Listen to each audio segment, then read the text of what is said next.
The reason we oppose it is because all those pieces of legislation were a direct violation of the Second Amendment.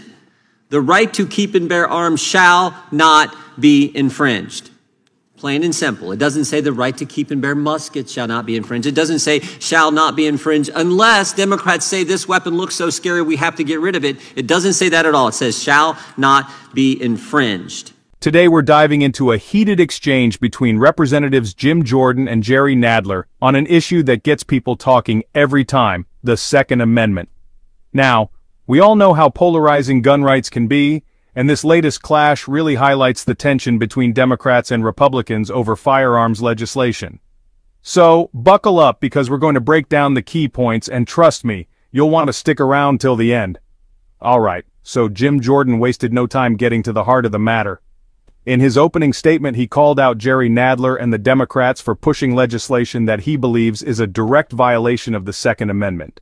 Thank you, Mr. Chairman. I think in your opening statement you used the phrase Republicans opposed it, I think 7 times if I counted accurately. The reason we oppose it is because all those pieces of legislation were a direct violation of the Second Amendment. The right to keep and bear arms shall not be infringed. Plain and simple. It doesn't say the right to keep and bear muskets shall not be infringed. It doesn't say shall not be infringed unless Democrats say this weapon looks so scary we have to get rid of it. It doesn't say that at all. It says shall not be infringed.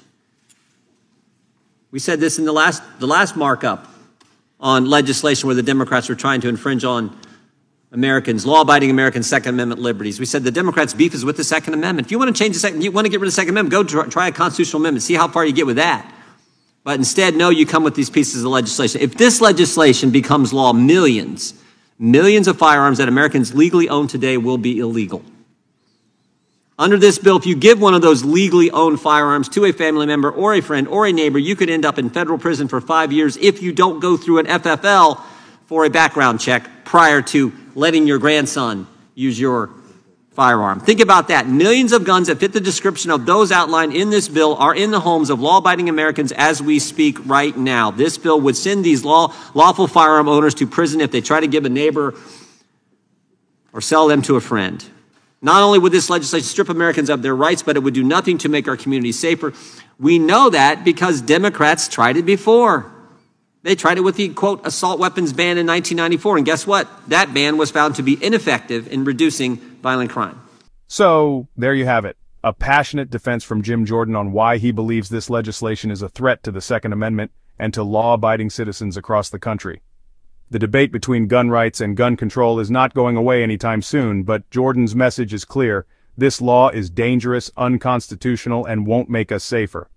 What do you think? Should we be focusing on different ways to reduce gun violence, or is protecting the Second Amendment more important now than ever? Let me know your thoughts down in the comments.